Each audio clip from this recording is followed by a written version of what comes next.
गुटबाजी को लेकर इन दिनों बुरा हाल है। भारतीय जनता पार्टी में जिस प्रकार से ये बयानबाजी हुई है, ये ठीक आपने ज्योति सांगवान जी आपने ठीक बात कही है।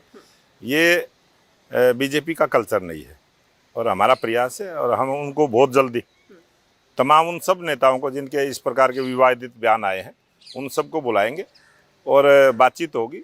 और हमारे प्रभारी हैं, हमारे मुख्यमंत्री जी हैं, संगठन मंत्री जी हैं, हमारा राष्ट्रीय नेतृत्व है, वो सब चीज़ों की रिपोर्ट लेता है। वो रिपोर्ट हम देंगे, उनसे बातचीत भी करेंगे, उनका समाधान भी करेंगे। आप कह रहे हैं कि ये हमारा कल्चर नहीं है बयानबाजी वाला, एक हाँ। किसी दूसरी पार्टियों का कल्चर तो नहीं आ हाँ, गया बीजेपी हाँ, में? नहीं वो दूसरे नेताओं के साथ आज भी देश के प्रधानमंत्री नरेंद्र मोदी जी ने बोला है ना कि कांग्रेस की बुराइयों से कुछ सीख लेनी चाहिए। तो मैं अपने नेताओं को भी कहूंगा कि गुटबाजी भारतीय जनता पार्टी का लेकिन कल्चर। कांग्रेस की जो बुराई है वो नहीं सीखनी चाहिए, है ना? हाँ, राव इंद्रजीत ये कह रहे हैं साउथ हरियाणा बीजेपी को एक तरफा जिताता है, लेकिन दुभात करते हैं आप लोग सरकार में आने के बाद। नहीं ये उनकी सोच है। हमारा करनाल लोकसभा है, सारे सांसद हमारे जीत के आए हैं, सारे विधायक जीत के आए हैं। सोनीपत लोकसभा है, हमारे 7 विधायक जीत के आए हैं। कोई ऐसी बात नहीं। फरीदाबाद हमारी लोकसभा है, 7 विधायक जीत के आए हैं।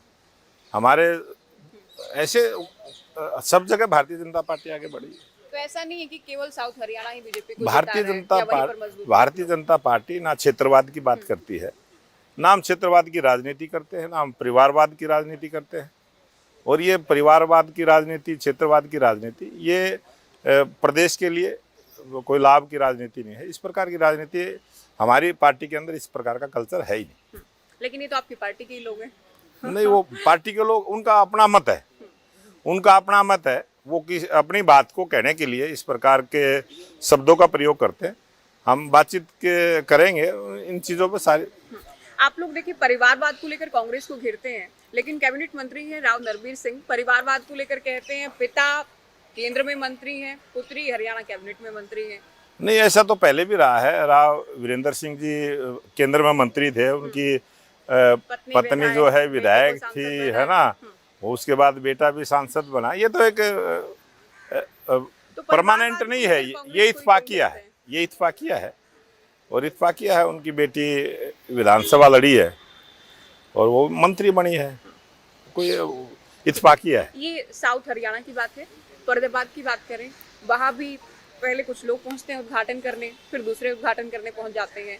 तो केंद्रीय राज्य मंत्री और उनके सामने 3 हरियाणा के मंत्री, ये जो खुलकर राजनीति सामने आ रही है, उसका क्या आप लोगों के पास प्लान है, कैसे ठीक करेंगे? नहीं, वो आया है हमने जानकारी ली है। वो सारा 20 मिनट का एपिसोड है। हमारे मंत्रियों को और हमारे केंद्रीय मंत्री का आपस में समन्वय नहीं था, तालमेल नहीं था और कम्युनिकेशन गैप था।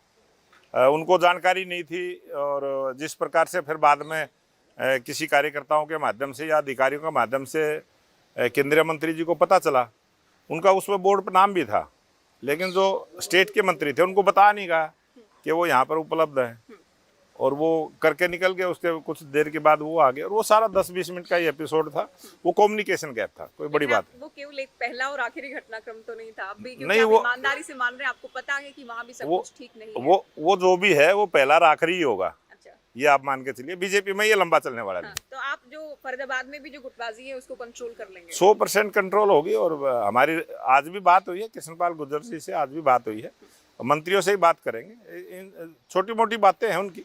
क्या कहा गुर्जर साहब ने? पार्टी के कार्यकर्ता हैं, वो हमारे प्रदेश अध्यक्ष रहे, इतने सीनियर कार्यकर्ता हैं, वर्षों से पार्टी के लिए काम किया है, आगे भी पार्टी के लिए। आप लोग जब गुटबाजी कंट्रोल करने की बात जब आप कह रहे हैं, क्या उसका फॉर्मूला होता है? जवाब मांगेंगे इन लोगों से जो एक दूसरे के खिलाफ बयान दे रहे हैं? नहीं, कोई ऐसी बहुत बड़ी बात होती है तो जवाब भी मांगा जाता है, लेकिन ये सारे छोटी मोटी बातें हैं। ये कम्युनिकेशन गैप है और थोड़ा बहुत आपसी मतभेद है, उस मतभेद को दूर करते हुए हम साउथ हरियाणा में कुछ ऐसा तो नहीं कि जो बीजेपी चाह रही है वही हो रहा है, जो अलग अलग जो बन रहे हैं? नहीं, ये बीजेपी क्यों चाहेगी गुटबाजी?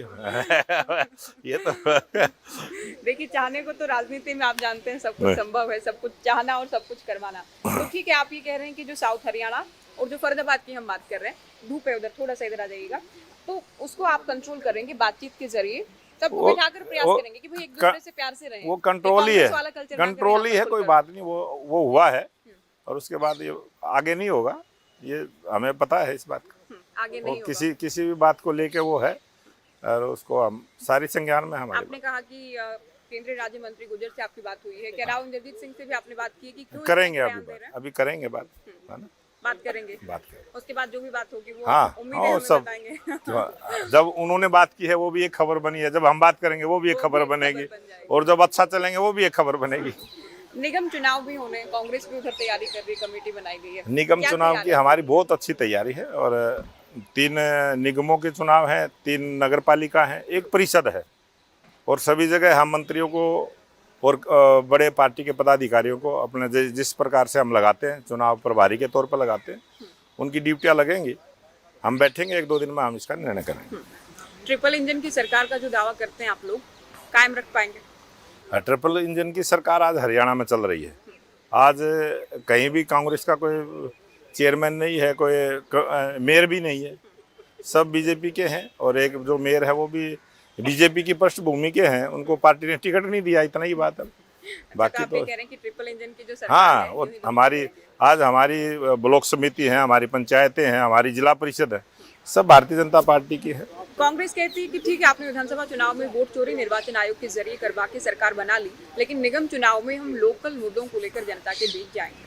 अभी ताज़ा लोकली चुनाव था महाराष्ट्र का, और जिस प्रकार से 29 में से 25 सीटें बीजेपी जीत के आई है, मुझे लगता है ये जो आने वाला छोटा चुनाव है, लेकिन ये भी 100% बीजेपी जीतने वाली है, और कांग्रेस 0 पे आउट होगी। कुछ नए चेयरमैन की नियुक्तियां भी होनी थी, कोई खबर इंडिया न्यूज हरियाणा के माध्यम से आप दें, कब तक ये हो पाएगा? नहीं, ये सारी चीज़ें तो हमारी पार्टी का, हमारा बताते राष्ट्रीय नहीं। नेतृत्व तय करता है, और हमें भी नहीं पता चलता है वो सारी चीज़ें जो है ना। क्या सीधा, क्योंकि हम दिल्ली में, ये दिल्ली से ही आपको जानकारी मिलती है? नहीं, वो चीज़ें यहाँ से तय हो जाती है, चंडीगढ़ से तय होती है? वो सब हमारी नीचे से तय होती है। हमारा तो काम सारा बूथ से होता है, अच्छा, बूथ से फीडबैक आता है, प्रदेश में आता है, प्रदेश के केंद्र में आता है, और वो सारा समन्वय के साथ काम होता है।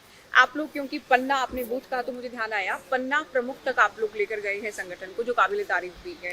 कांग्रेस ने भी नए जिला अध्यक्ष बना लिए हैं, राव नरेंद्र भी ये प्रयास कर रहे हैं कि गुटबाजी को हम कंट्रोल करें। कैसे आप देखते हैं? कांग्रेस पार्टी के तो ये डीएनए में है ग्रुपबाजी, लेकिन भारतीय जनता पार्टी का ये कल्चर नहीं है। और भारतीय जनता पार्टी का जो हमारा पन्ना प्रमुख था, कांग्रेस ने तो कहा था पन्ने फाड़ देंगे, पन्ने उनको ढूंढने को नहीं मिले, और जब बाद में चुनाव हार गए तो कहते थे कि इनका तो संगठन मजबूत था, पन्ना प्रमुख तक बने हुए थे, फिर उसकी तारीफ करने लगे तो कांग्रेस का। तो ठीक है, आप कह रहे हैं का कुछ होने वाला नहीं है नहीं। संगठन को लेकर, गुटबाजी को ये- लेकर। ये- कितनी ये ट्रेनिंग दें, जिला अध्यक्ष बनाएं? अगर राहुल गांधी ट्रेनिंग देगा तो फिर ऐसी पार्टी आगे बढ़ेगी। तो क्या चुनाव हारने की ट्रेनिंग देंगे? मैं अलग अलग बयान सुन रही हूँ, कुछ लोग कहते हैं कि राहुल जब आते हैं तो बीजेपी का फायदा ही होता है। फायदा ही होता है, खुद का- वो उनको ट्रेनिंग ऐसी दे के जाएंगे, बीजेपी को ही फायदा होगा। ओके, क्योंकि हमने अलग अलग मुद्दों को लेकर बात की। अब विपक्ष जो इन दिनों उठा रहा है मुद्दा रोजगार का, कि ग्रुप ए और ग्रुप बी की जो नौकरियां हैं, उनमें हरियाणा से बाहर के लोगों को, युवाओं को प्राथमिकता दे रही है सरकार। बिल्कुल भी कोई इस प्रकार का ना कोई प्रावधान है, ना कानूनी रूप से है, और ये राजनीतिक बयानबाजी है कांग्रेस की। और मेरिट के आधार पर नौकरी देने वाला हरियाणा, मैं ये मान के चलता हूँ कि पूरे देश के अंदर हरियाणा पहला प्रांत है जिसने बगैर पर्ची खर्ची के मेरिट के आधार पर नौकरी देने का काम किया है, और यही हमारी सरकार की बहुत बड़ी उपलब्धि। एक और मुद्दा के जात पात को लेकर, कुछ नेता आपके जात पात को लेकर बयान दे रहे हैं। विपक्ष कहता है, कांग्रेस कहती है कि बीजेपी जानबूझकर करवा रही है। अब कांग्रेस के पास कोई मुद्दा तो है नहीं, कहने को कोई बात है भी नहीं, उनकी तो झूठ बोलने की ट्रेनिंग उनको मिली हुई है। कौन पॉलिटिकल पार्टी किसके कहने से कौन जातिवाद का मुद्दा हैवी होता है? आप सबने सारे हरियाणा प्रदेश के आंदोलन देखे हैं, जब भी कोई आंदोलन होता था कांग्रेस के नेता उसकी अगुवाई करते थे, उनकी व्यवस्था करते थे, तो कांग्रेस का तो ये कल्चर है। तो आप ये कह रहे हैं जात पात वाली जो भी बातें हैं, चीजें हैं, वो सब कांग्रेस ही करती है, कांग्रेस ही देश में करती रही है। जातिवाद की, क्षेत्रवाद की, परिवारवाद की राजनीति कांग्रेस करती रही है, वो आगे भी करती रहेगी, अब भी करेगी। नेताओं के जो बयान आ रहे हैं वो भी कांग्रेस ही दिलवा रहे हैं। बीजेपी का नेता कोई बयान नहीं देता इस प्रकार का, कभी नहीं दिया किसी भी नेता का, कोई भी जातिवाद पे, क्षेत्रवाद पे कोई भी बयान नहीं आता। चलिए, वो तो सारे ही बयान क्योंकि पब्लिक डोमेन में है। बहुत शुक्रिया बड़ोली जी, आपने समय निकाला, बातचीत हमसे की। मोहनलाल बड़ोली को आपने सुना, नए अध्यक्ष को लेकर, हरियाणा की सियासत के मुद्दों को लेकर, सरकार और संगठन के तालमेल को लेकर, कांग्रेस को लेकर।